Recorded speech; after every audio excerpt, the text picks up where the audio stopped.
Hello, everybody. Welcome to another episode of the Tables, Ladders, and Chairs podcast. I'm your host, Eric, joined, as always, by Mike. Mike, how are you tonight? I'm doing good. How are you, though? I'm doing great. It is maybe the biggest weekend in wrestling since WrestleMania. I would say so. We've got Clash of the Castle on Saturday. We've got the War of the Worlds on Sunday, along with All Out. And the confirmed main event now, Jon Moxley versus CM Punk for the AEW World Championship. I want to start with that. I was watching Dynamite before we got on the air here, and I just got to that part where CM Punk signs his contract and gets talked into accepting Moxley's challenge. Essentially, I guess that story's entertaining enough. It's like I kind of wish they hadn't killed it with their 4-minute match, 2 weeks ago. Yeah.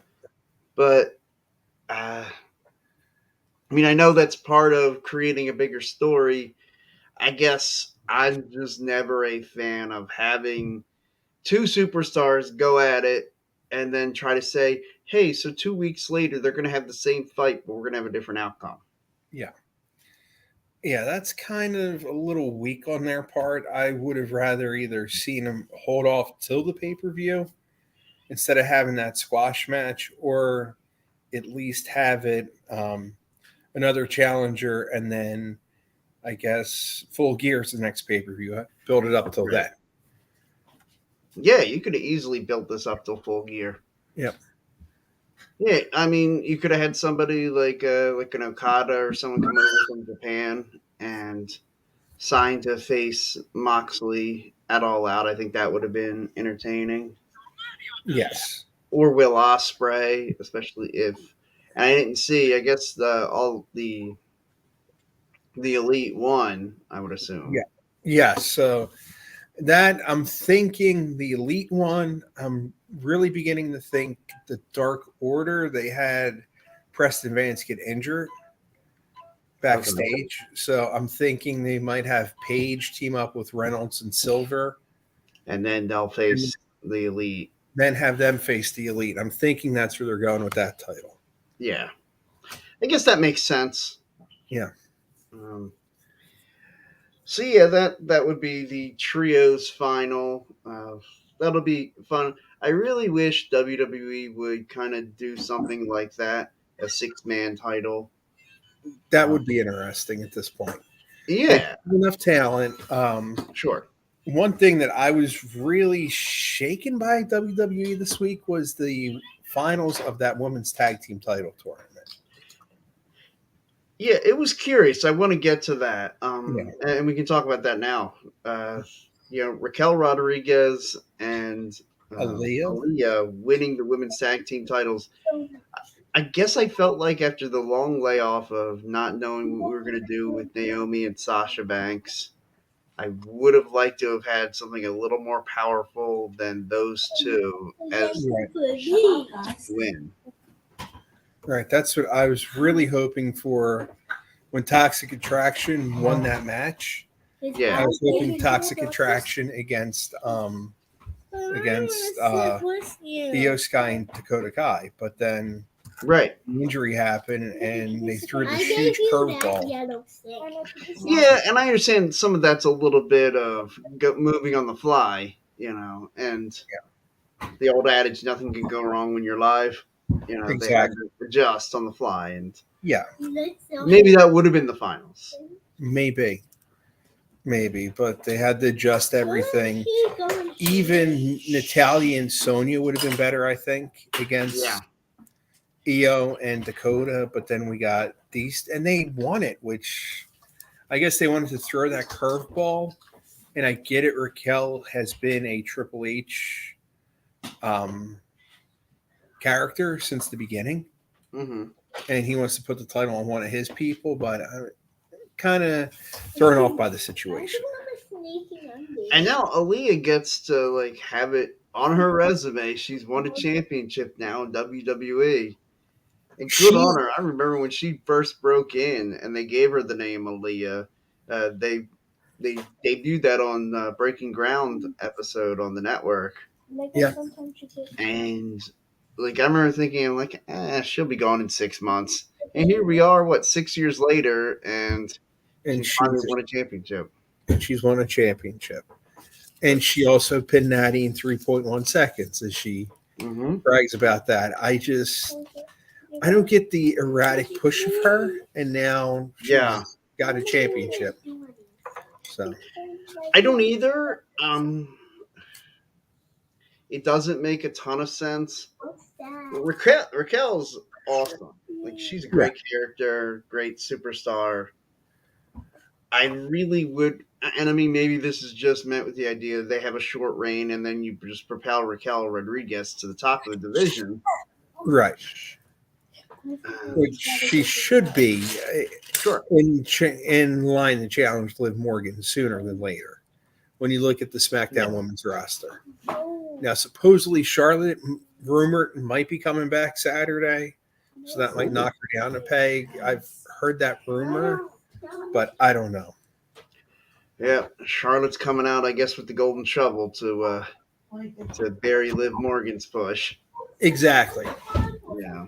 Exactly. That will happen, unfortunately.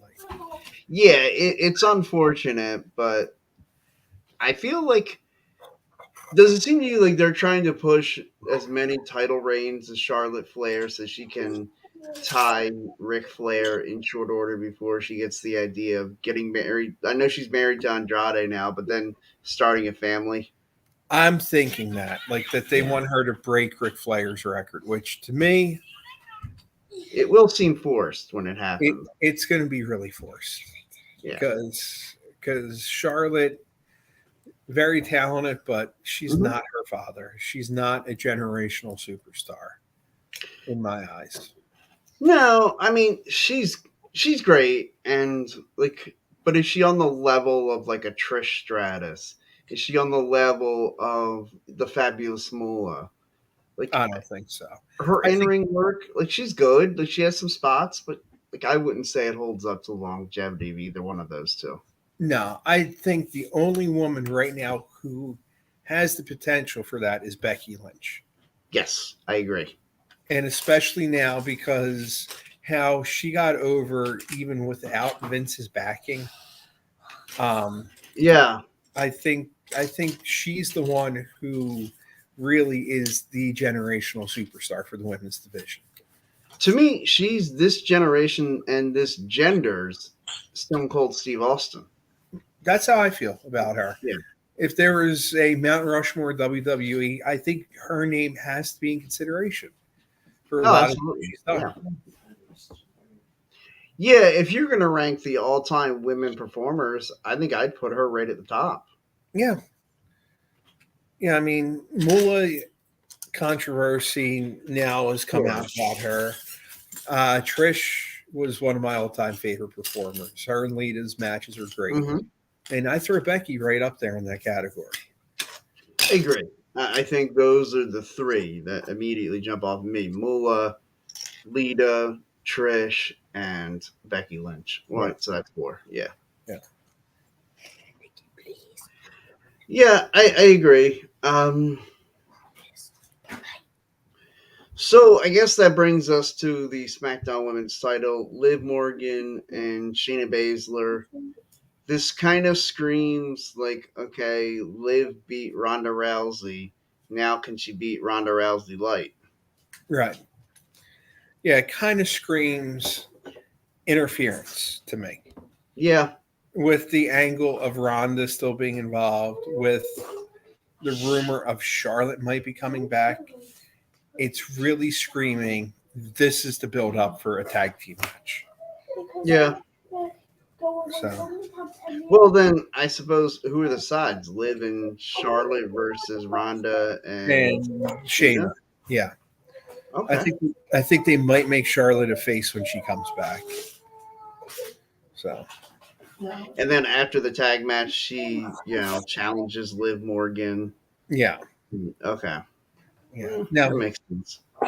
Now, one thing I'm interested in is how are they going to do Survivor Series this year if the champions are being unified? I mean, to me, I would say go back to the old school way and, just have a 5-on-5, like let it be a rivalry driven matchup. Like you could have like a Team Rollins versus Team Riddle. Yeah, that's what I'm hoping for. Right. And then the bloodline, if you count Sami Zayn, that's 4, and then they Sure. can add on maybe Soul from Yeah, NXT. Solo Sikoa. Yeah, that'd be great if they brought him up. Even if it's just a one-off, him coming up to the big show. Yeah. Yeah, that would be great. And maybe versus like a Team Owens, like Kevin get a bunch of guys. Yeah. He's kind of in between that heel baby face.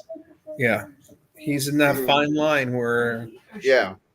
I think his greatness is going to shine again. Between the WrestleMania Austin match, I wouldn't be surprised if he gets another major push. And I wonder if Drew is going to win the title. To me, this all sets up for Drew to win the title, and we might have, like, even if it's just a month of no Roman Reigns.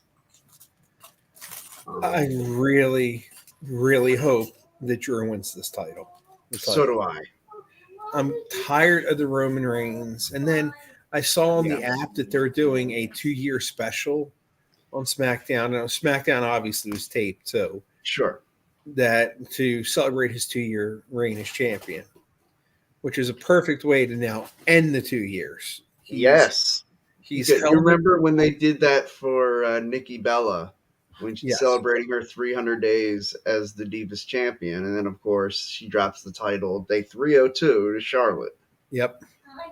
And so now, like, it would make sense. They've had 2 years of Roman as champion, and he's been the most dominant champion in the history of the company.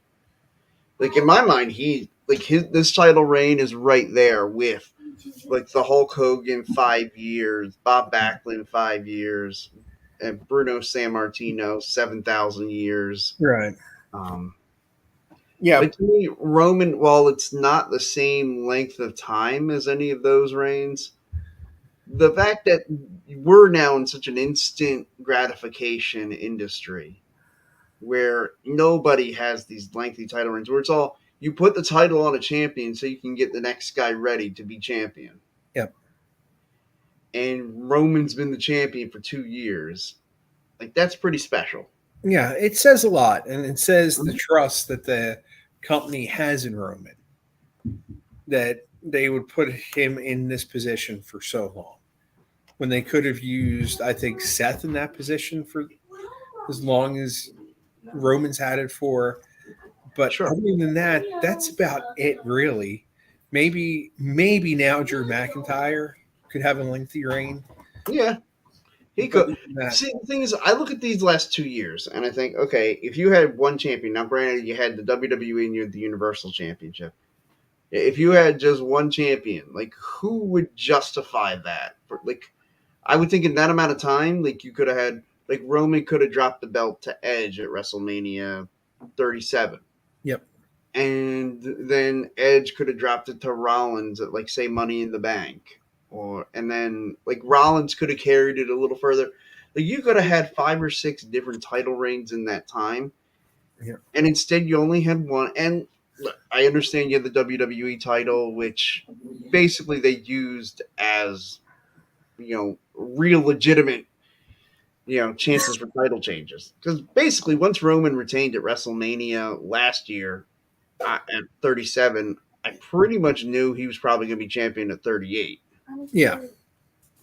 Yeah, it was kind of given that he was going to have a long reign, especially after that WrestleMania when that one guy, Matt Camp, was going on how dominant he was. Yeah. And they did that stack 'em, pin 'em thing or whatever. I forget that slogan where he stacked his 2 opponents. But then again, I stacked him. I pinned him 1, 2, 3. Yeah. There was a lot of interference, though, with Jey Uso in that match. Mm-hmm.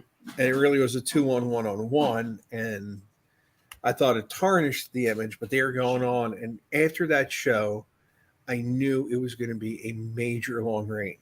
Yeah. Yeah.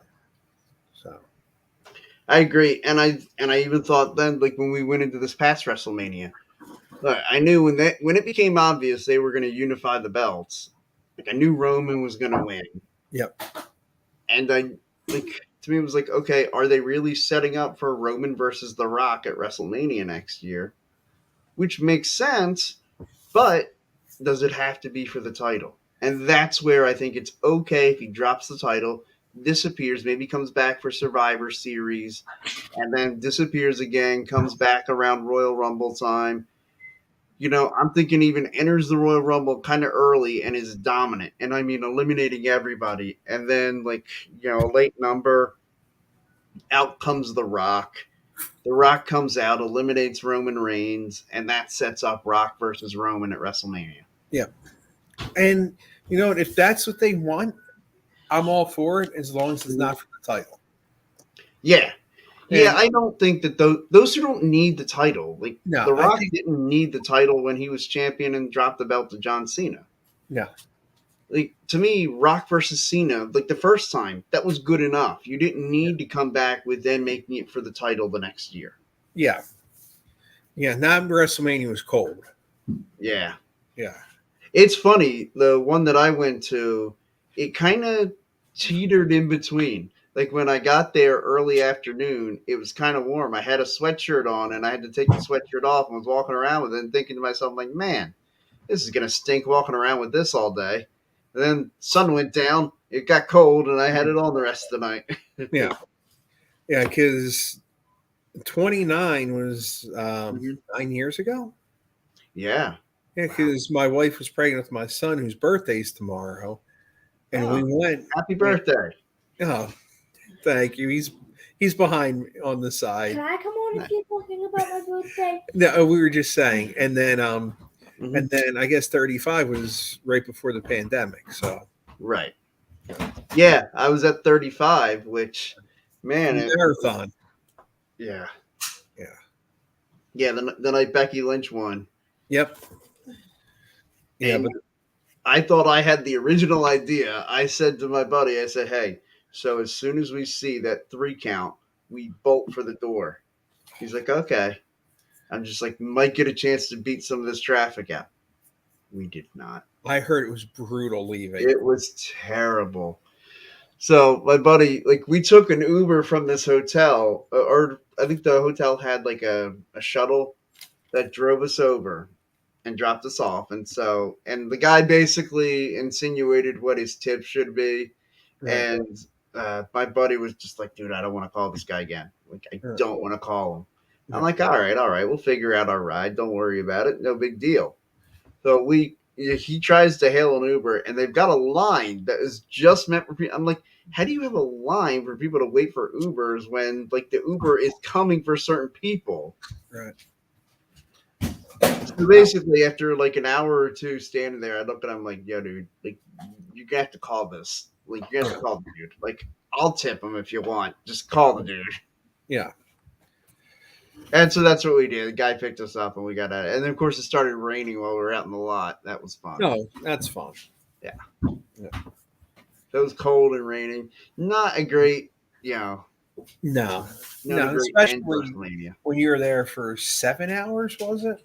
Yeah. And I'll tell you, like, it's one thing watching it live, like, or well, I didn't obviously, watch it on TV live, but when I got home, I watched it because I wanted to see. I'm like, man, was the crowd as electric on TV as it felt there? Because man, like everybody was into it. We are chanting, going crazy.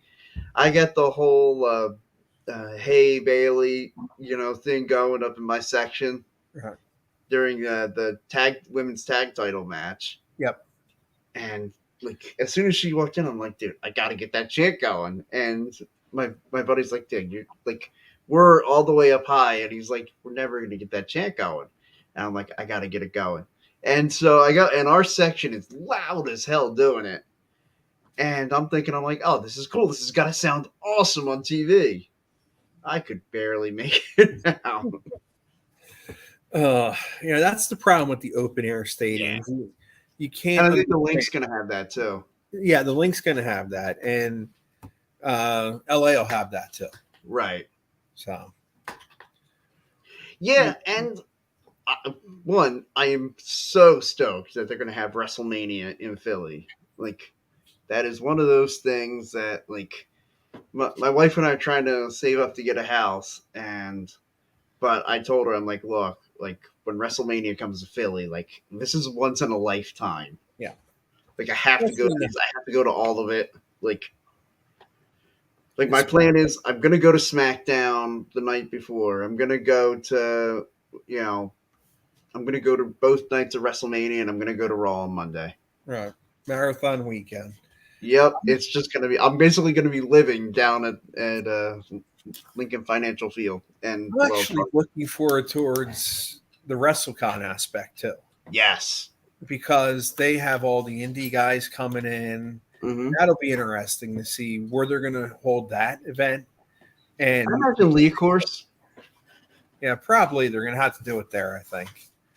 Which I'll tell you, I wouldn't mind like if they were to do that on like say Friday or Thursday, which I don't know when they're going to. Like obviously none of this has been released yet, but like I would certainly be in for doing that. Like I'd probably be in for doing that over going to SmackDown. Because I think it runs the past couple years I've noticed. I think it's Thursday to Sunday. Okay. They might even expand it to Monday now Mm-hmm. because of Raw being at the same city. So Mm-hmm. I mean, heck, I would personally love to like have a room at the Holiday Inn there and just stay the whole weekend there, but that might get a little too much. yeah. Yeah. I have a feeling that's when the wife's veto pen would come out. Yeah. But I mean, so this Saturday, so this weekend gonna be a big weekend for me. My plan is at 9 a.m. when College Game Day starts on ESPN. I'll be watching that. Go right into Clash at the Castle at 1.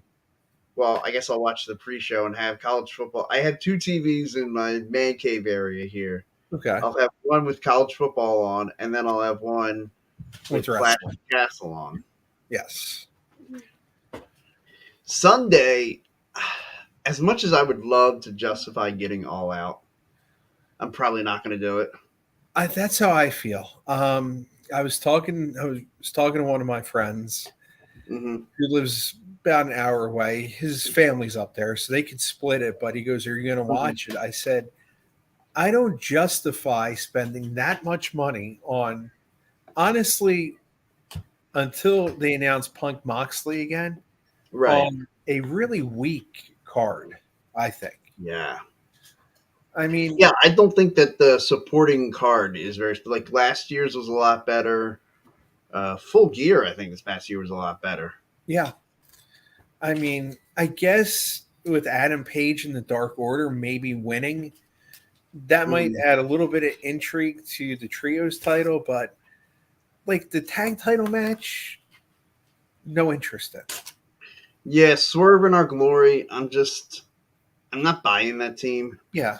And then they're wrestling the Acclaimed, who I like. Yeah. But I don't buy Swerve in Our Glory. And then No, in my mind, that match should be, even not for the tag titles, but it should be the Acclaim versus the Gun Club. yeah, they really should have had that match because that's where they were building that feud up to. The other that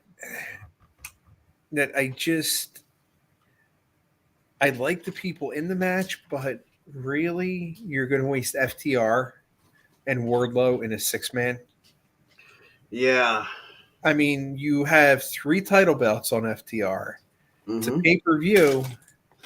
Maybe they should have won against Swerve in Our Glory to get the 4th belt. Yes. That's what I think should have happened. A unification match there. Yeah. Just unify all the tag team champions and then they can all go. Like, is there even a Ring of Honor show anymore? No. Ring of Honor, Tony Khan, I think, just bought it for the name of it. Your Ring of Honor World Champion is in a casino battle royal or ladder match where the winner gets a shot at the AEW World Champion. So I suppose if you want, you could turn that into a unification match. Yeah. If if Claudio wins it, but I don't know if he's going to do that. I mean, the one match I'm looking forward to is Jericho against Daniel Bryan. Yeah. Or Bryan Danielson, excuse me. Yeah. Yeah. That's the one match that would hold that intrigue to me, and Punk Moxley. But Jade Cargill against Athena, not cutting. Yeah, that doesn't move my needle. No.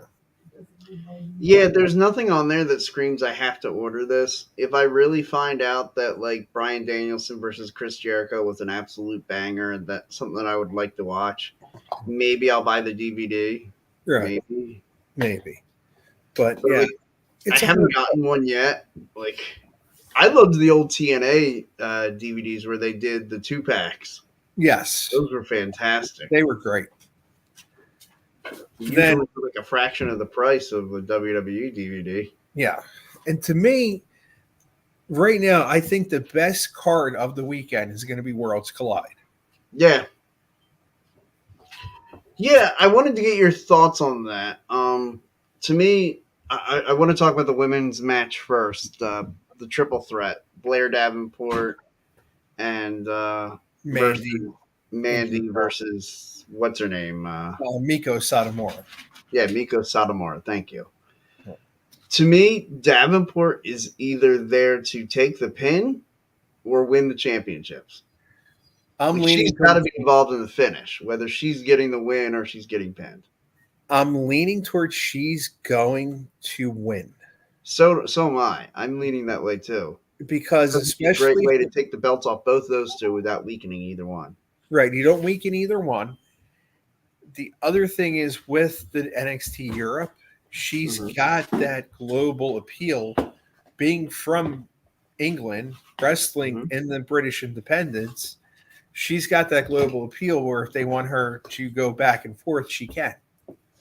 Right. And I mean, it'll have to be one of those things, man, that's going to be a brutal schedule for her. Yeah. Doing WWE Europe or NXT Europe and then NXT. Yeah. Like, I feel like that's going to be a brutal schedule for whoever is asked to do it on, the tag team champions and the men's champion as well.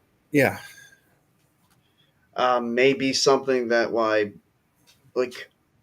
I've been saying all along, I thought Braun Breaker was going to win and unify the belts. I'm starting to lean towards Tyler Bate because it could be a case where Braun Breaker's just ready to relinquish the belt, move up on the roster. Yeah, that could very well happen because I know people are looking for him to come up to help fill gaps in the main roster. Right. But I don't know if they're going to have him unify them or because Bate is a very good possibility to unify the titles. Sure. Mm-hmm. And think about it. If you had Blair Davenport unify the women's title, you didn't take away anything from either champion, and then had Tyler Bate win to unify the belts, then that takes away anything, because I got to believe this is the Creed brothers unifying the tag belts. I'm not sold on that. Okay. I'm thinking it could very well be everyone's leaning towards the Creed brothers, but with their problems with Roddy Strong, Roderick turns on him. Roderick turns on him and joins Gallus. Oh. And then that way you have the Coffees, Wolfgang, and Roddy in Gallus. And I think that might add something. Super Mario. That would be good. And then you can maybe have like a War Games match. Right. The new Gallus versus the new Diamond Mine. Yep. Yeah, maybe Apollo Crews joins the new Diamond Mine. Right. That's all he needs. One more. Yeah. That would make it. That would make the 4-on-4 War Games. Yeah. Yeah. That would be good. I would enjoy seeing the Creed brothers in War Games. I think they deserve it. Yeah. And to me, that legitimizes a push onto the main roster, and you don't have to then just throw them into something with the Usos right away. Right. You could have them work their way up to it, maybe have a match with the Street Profits. Right. Which I would like to see the Street Profits versus the Creed brothers before we break up the Street Profits, because I think that's going to happen at some point here. Yeah, the writing's on the wall. but they did have a good match against American Alpha where there wasn't much bickering. So who knows? Because that could have been a Vince idea too. Sure, it could have been, but it could also be like a long play where, like, okay, you have them win some matches and look good, and you're like, oh, okay, things are going good again, and then some miscommunication. It's that slow burn that you can do with it. Yeah, they could definitely build that up. And I would certainly enjoy that. I loved having tag teams turn on each other. But only when it's organic, only when it feels real.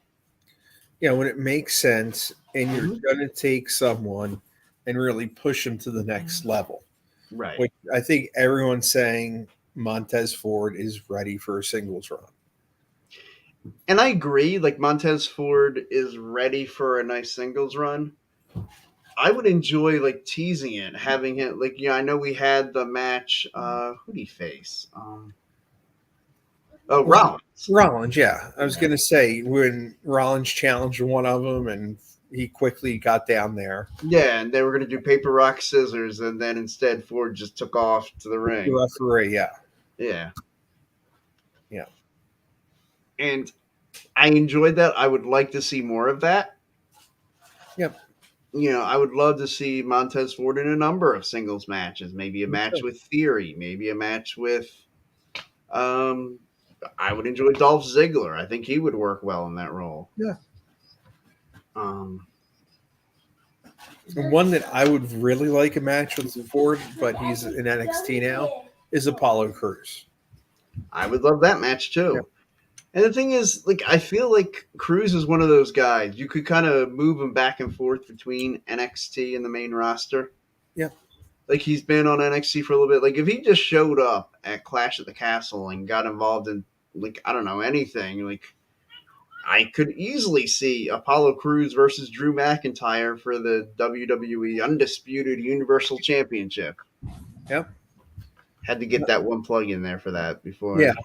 Before it's because I'm wondering if they're going to split the titles up also because it is near the fall season, and I've heard rumors that USA really wants a world title on Raw because Roman hasn't been on. So I wonder if they're right. And I mean, and look, if the whole thing is you're saying the WWE champion has to do both shows, I'd be okay with that because the precedent you're setting is okay. Now that you have the NXT Europe and NXT champions are going to kind of each go back and forth. Well, then having your WWE champion do both Raw and SmackDown shouldn't be that big a deal. No, it shouldn't be. Because they're not going to have to fly between continents to do it. Yeah, exactly. And look, I know that like part of the reason why they did the two separate locker rooms is you can hit more of the country that way. Right. Like, because when it was one locker room, it was always like, they did the Friday night Philadelphia, Saturday in like Ocean City or like Maryland, and then Sunday, one of the other ones like a Hershey or something, and then Monday in Brooklyn. Yep. Well, like when you split it up, you can say, all right, well, we're still doing that same kind of routine for the SmackDown group, and then Monday Night Raw is in this other part of the country. They could be out in the Midwest somewhere and, be in Ohio for Monday Night Raw, and you're hitting more of your audience. Yeah. It does present a challenge when you start to say, okay, we want our WWE champion to be on both shows. Yeah. And just think about when we were kids, WWF had 3 cities running every night at points. Mm-hmm. Oh, yeah. And that was before all this technology, before everything. Mm-hmm. And they were able to run successfully 3 cities, an A, B, and C show. Yeah. And look, and a lot of times, like I went to a WWF taping in Salisbury, Maryland in 1993. And it was like maybe 2 weeks after the Lex Express had started. And so it was like the second or third stop on the Lex Express. And they did like 5 hours of television. Yeah. And Those old tapings were marathons. yeah, I remember, and I like again, I was 12 years old. I was 2 months away from my 13th, or a month away from my 13th birthday. I thought it was the coolest thing in the world. Like my mom had gone and gotten tickets, like third row. Wow. Me, my stepfather, and one of my buddies, we go to this show, and we're there, and it was 5 hours of wrestling. Like, and I mean, I remember Owen Hart wrestled Jerry Lawler that night. Um, Oh, it was a night the 1-2-3 Kid beat the $1 Million Man, okay. and it was so much fun. And I think about it now, like, so they did like 5 or 6 weeks worth of tapings for Challenge and Superstars. It was unbelievable. Oh, like you think about that now, because and I know social media and everything. Like you'd have spoilers like for six Galore. weeks. Oh Yeah. yeah, And that which was a big was, knock on SmackDown not being live. yeah, that was a huge downfall for SmackDown. Mm-hmm. And see, that's even when I remember the TV. I went to an ECW TV taping Yeah.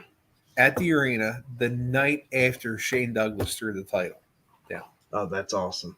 So everyone was a buzz about it. I didn't know what happened because I wasn't there. Mm-hmm. People were filming. My dad and I went to it, and it was also the legendary Tommy Dreamer Sandman caning match. Oh shoot, And that'd be cool. yeah, and my dad wasn't a huge wrestling fan at that point. He's sitting there. He Mhm. goes, "That's hurting bad." He goes, "That's tough to watch." Yeah, my dad was also not a big wrestling fan. Yeah. But he took me to the In Your House in Philadelphia Mind Games with Okay. Shawn Michaels and Mankind. Yep, I was there. That was my 16th birthday. Oh wow. Yeah. Yeah, so that was so that I mean that was for my 16th, which was in August, but yeah, I'm there at the arena with a big sign let's go Mankind bang bang. Yep. And of course he cuts that promo about how he'll never have to work in another bingo hall before the show because he's like, dude, this is an ECW crowd. They know me. They're Right. gonna want to cheer me. I've got to get them off that. Got to get the heat. Yeah. That was his only way to do it because Yeah. he was so over with the ECW crowd. And I also remember that was the same night, and I didn't know this was happening when Paul Heyman, Taz, and I think Tommy Dreamer and the Sandman Yep. were They there. bought tickets. Bought tickets at the show. Right. And unbeknownst to me, this was all like with Vince McMahon's blessing to do Yep. this. Yeah, Vince had him planned to put some of this ECW WWF rivalry together. And that was so cool. That was so forward thinking. Yeah. And it's such a shame because you think now, like, how the Vince McMahon legacy is, Tarnished. yeah. Yeah. When really he was brilliant, did a lot of brilliant things before he went senile in the last 10 years. Yeah, and even his program he did, the original Mr. McMahon character with USWA was fantastic. Mm-hmm. Which I got to be honest, I don't know a ton about. Yeah, I was lucky. I heard it. I heard people reference it during the Attitude Era. Yeah, it was an invasion of USWA because of the Lawler relationship. They brought a lot of the WWF talent into USWA, saying they're better than everyone, and it was like Lawler, Dundee, Jarrett were trying to defend the honor of USWA. Yeah. And then it's so really funny that Lawler becomes the captain of the ECW, stands for Extremely Crappy Wrestling. Yep. Which was, again, a ton of fun. Right now, like, if I could just find a way to smoothly segue back into Clash at the Castle on Saturday night, did you ever think when we were watching some of those shows that we would get to something like they're going to go to Cardiff, Wales, and they sold out like a huge soccer field? for this. I knew eventually the UK was going to get a big event. Yeah. I didn't expect it to be in all places Cardiff, Wales. No. I thought if they were going to do something again, I thought it was going to go back to London because that's a Yeah, surefire the O2. Yeah. in the O2. I didn't expect Cardiff, of all places, to sell out so quickly and to have such a huge. And really, there's only 6 matches on the card. Yeah, and that's the thing. Like, it's kind of built like a black and gold NXT show. It really is, and they really have the elements. I think between, I think Drew and Roman will Mm-hmm. put on a great match. Oh yeah, But they have that secondary match that's going to steal the show, and I think it's going to be Gunther and Sheamus. yeah. That is going to be a great match, and the crowd there is going to eat it up because they're going to be two, European kids going at it. Yep, and they're very familiar with both of their careers. It's going to be Sure. intense. And I think the crowd interaction is going to be, if you put that same match in like Brooklyn or Philadelphia or anywhere along the East Coast, like yeah, it would get a positive reaction, but it will not get the kind of reaction like that's going to be like Hogan Warrior over there in Cardiff. Yeah, it will be. Because I remember when they did I guess it was the NXT takeover in Cardiff. Mm-hmm. It was at the time Walter against Tyler Bate. And that was fantastic. In that 45-minute absolute match of the year candidate. And Yeah. I think with Sheamus, we've got potential again with that to happen. That's the one big.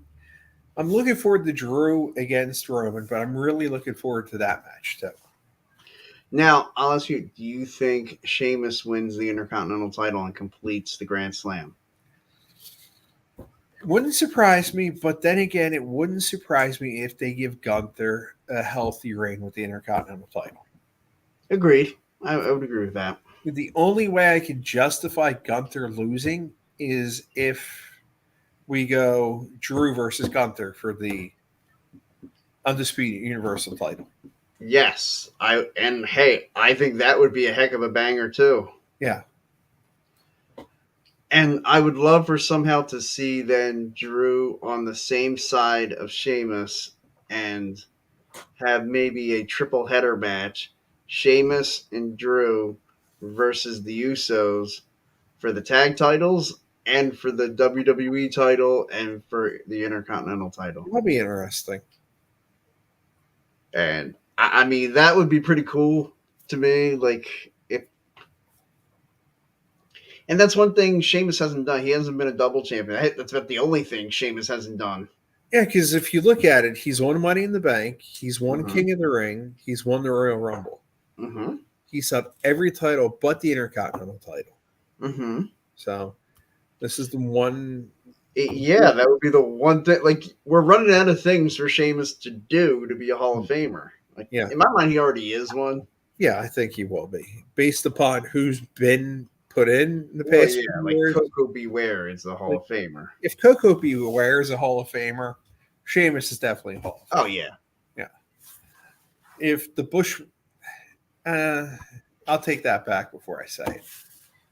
I'll say it. If the Bushwhackers are Hall of Famers, Sheamus is a Hall of Famer. But the Bushwhackers did have a good run beforehand as the Sheep Herders. Yeah, that's true. That's why I was going to say it, but then I thought the Sheep Herders deserved it. Yeah, in fact, I would have been okay with them going in as the Sheep Herders. Yeah. I would have liked that, but I think only the diehard fans would have really picked up that. Where if you say Bushwhackers, most people our age who casually watch WWF will remember that. Yeah. Yeah, that's true. I mean, like that the Bushwhackers got them, mainstream appeal. Yep. Even though I sat there the whole time like they're stupid. Yeah. I mean, it was a goofy gimmick they gave him, but they made it work. But really, I mean, they were all in, and I guess that means like R-Truth someday is going to be a Hall of Famer. Yeah, he will be. His longevity and Yeah, his 75 24/7 title reigns. which it does seem like the 24/7 title is dead and gone, and good riddance. About time. Yeah, Because I would have been okay with it if they did it like the old hardcore title right. and made it more interesting. But Like the top 25 people that like were once it started, the whole Dana Brooke, Tozawa, Tamina, and Reginald, it was just like, Yeah, okay. and it's like the love interests and like the dating, like that was so dumb. Like all of it was just ridiculous. all Yeah. championships in their career. Okay, let's just get to our predictions. All right, Saturday Cardiff. Okay. We're gonna go on record. Who do you think's winning the WWE Universal Undisputed Championship? I think it's finally Drew's time. How I about agree with yourself, you. Drew? I'm gonna agree with you. I'm gonna go Drew as well. Okay, Intercontinental Title match: Sheamus versus Gunther. I might think Gunther edges him out. But if Sheamus wins, I wouldn't be surprised. But I'm going to stick with Gunther. I'm gonna say Sheamus wins. I'll Okay. predict Sheamus. One for the idea of being different, and two, I would love to see the completion of the Grand Slam, and I would love to see it for him in Cardiff. Yeah. Even if he drops it like pretty soon after back to Gunther, I'd be fine with that too. Yeah. Just as long as he got the Grand Slam in. Right. Yeah. The women's championship, to me, this screams outside interference, as you alluded to. Yeah. Is that your official prediction? Outside interference, Liv retains, and we Okay. move on. All right. So here's a match. We haven't really talked about the storyline much. The Mysterios. Well, it's Rey Mysterio and Edge versus the Judgment Day, Finn Balor and Damian Priest. I will say my prediction before we get into anything. I am predicting the turn of one Dominic Mysterio, and he joins the Judgment Day. Yep. Yeah, I think this is what they've been building for, and I think we finally might get a good old fashioned father versus son feud with Dominic and Ray. And that will be fantastic. And I feel like somehow intertwined in all this is going to be Rhea Ripley, and it's going to be like this weird love interest between Yeah, the two of them. especially I don't know if you saw the A&E biography on Ray Mysterio. Yes, I did. How Dominic Yeah. speaks so highly of Ray and everything. This is the perfect time to turn him to the dark side. And Oh my God, this will be absolutely perfect. yeah, And if they play their cards right, the two of them could wrestle at WrestleMania. yes, and I think that would be great. And what I would love to see is where like Ray basically is refusing to fight his son, and it becomes a thing where maybe at Survivor Series, Ray chooses a team and Dominic chooses his team. And if Dominic Mysterio's team wins, then Dominic gets Rey Mysterio. Yeah, And after Dominic's team wins, it's like maybe Ray, like you could write him off the storyline, he have him be injured, and then like he could come out for months talking about how Ray's ducking him, his dad's scared of him. and then have Ray come back in the Rumble. Yeah, at the Royal Rumble, Ray comes out, eliminates Dominic, and we go right off to the races. Ray versus Dominic at WrestleMania. Yeah, and I think that would be a great match. And I feel like the kind of story I just laid out, like obviously you can have different ways to get there, but to me that is the way this story should happen. Yeah. All right. What's left to talk? Oh, Seth and Riddle. What did you think of the segment on Raw? I thought that was pretty cool. I thought it was good. I'm just kind of disappointed with the way they've done the whole story with the fake injury, and I thought it should have been a SummerSlam match, but I get why they're saving it for the special occasion. Yeah. I mean, Seth ekes out the victory somehow, but it's not done with the feud. Yeah, I agree. I don't think this feud's anywhere close to being over. I do think there could be a chance of maybe Riddle wants another match at Extreme Rules. Seth ducks him, doesn't want to have the match, and kind of similar to what I laid out for Survivor Series with Dominic and Ray. You could Right. do the same thing with Riddle and Rollins. Right, because think about it. Right there, you got TLC. Yeah.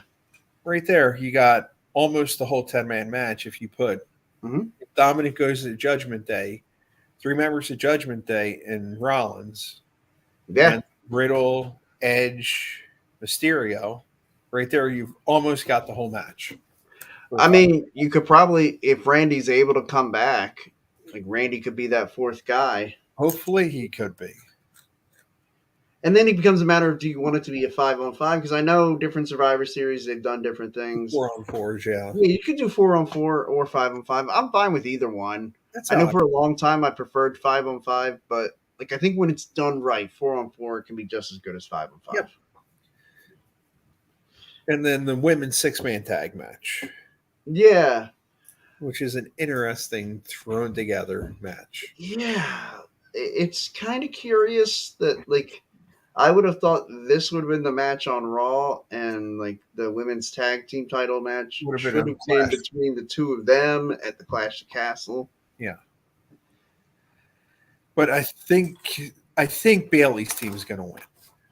I think so too. Yeah, I think Bayley's going to get the pin against Bianca to build up that. Yeah, Bianca versus Bianca Bayley championship feud.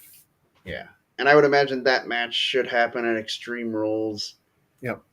Or maybe even like it could even be a case where that match doesn't get settled right, and then Bayley versus Bianca one last time at Survivor Series. Right. And Bayley wins the title that night. Yeah. And I mean, you could even have her keep the belt up until, like, say, the idea that we had for the Elimination Chamber and then WrestleMania to unify the women's tag team or the women's titles. Yep. And have Becky Lynch versus Ronda Rousey for the Raw and SmackDown women's titles at WrestleMania. I finally might get that. Which that would be an awesome match. Yep. That's a headliner for one of the nights. Oh, absolutely. Yeah. See, that's the problem. If they go that route, though, WrestleMania will have 3 main events in it. Right, because you'd have Drew and Cody, let's be honest. Right. And then, Roman and The Rock, if they get that. Right. And then Ronda Rousey, Becky Lynch. Yep. One of them's got to kick off night one. And Yeah. I think it would be Becky versus Ronda. Yeah, to get the crowd fired up. Yeah. And then you close night one with Drew McIntyre, Cody Rhodes, and Cody having his moment. And then close night and 2. And close night 2 with Roman and The Rock. Yeah. And what I'd love to see, although it sounds like Bray Wyatt's coming back sooner than that, Cody has his moment, is standing there, tears in his eyes at the entryway, holding up his belts, and then you see one set of lights go down. Boom. And then another. Boom. And then the Fiend music, and the Fiend attacks Cody to go off the air at WrestleMania. That actually might happen Saturday. I think he will attack Drew McIntyre at the end of Drew winning the belt. Yeah, if Drew wins the belt, they might have Bray come back. Because I'm wondering if Bray's coming back, and then I'm wondering if MJF is coming back. That would be nice. Yeah, have MJF come out during the world title match or something and All Out. Even that, I don't know if it's a battle royal or a ladder match, the casino match they're doing. But yeah, the casino battle royal, or the casino ladder match, whatever it is. Whatever it is. There's one person who's not announced. Maybe have him come back and win. Could be the guy, and win it. Yeah. And then MJF versus CM Punk for the world title? That would be fantastic. Yeah. Just the promos alone would make people want to buy. And it would be a great setup for them. I know AEW. It kind of feels to me like, doesn't it kind of feel like the way WCW, like they come in like a house of fire, force WWE to raise their game, And and then then once they did, they just blew WCW away. Does it kind of feel like that's what happened? That's what's happening it's in AEW. feeling that way to me. Like in Yeah. '98, WCW, before they just went off the rails Right. and just blew everything. That's how I feel AEW is right now. They need to figure out what they want to do. Yeah, and I'm just wondering when they hire Eric Bischoff instead of Vince Russo to run the company right into the dirt. Uh, and the other thing is, a couple of years from now, a lot of AEW talent's going to leave, I think. Yeah, I definitely think so. MJF might like that might actually be a real thing where MJF was really having issues with his contract. Yeah. And he could just be saying what a lot of guys are thinking. Yep. And especially now with Triple H running the show, Adam Cole, when his contract's up, Mhm. he's going to be right back. Oh yeah, so is O'Reilly. So is O'Reilly. Yeah. I think Fish will come back. I think Mhm. a lot of guys, Keith Lee. Yeah, I definitely think Keith Lee was set to have the rocket put on him by And Triple H when he got called up to the main roster, and then Vince pulled the plug on it. that, to me, of all of the past 2 years, all the releases, Bray Wyatt, you can go on with 70 different releases, Zack Ryder. To me, the most mind numbing was Keith Lee. Yeah, that didn't make much sense to me at all. He had so much potential. Yeah.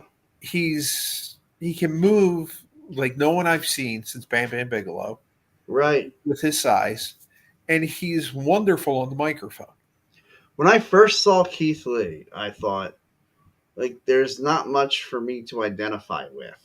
Right. I'm like, look, honestly, like, he's a big dude, and like, I didn't see him as relatable to me. And then the second he grabbed the microphone and started talking, I was just entranced. Yeah. And then I saw him in his matchups with Dominic Dijakovic, and I'm like, holy crap! How is this not Eddie Guerrero versus Rey Mysterio? Yeah. Those matches are phenomenal. And then Yeah. look at how they've wasted Dijakovic since he's been on the main roster.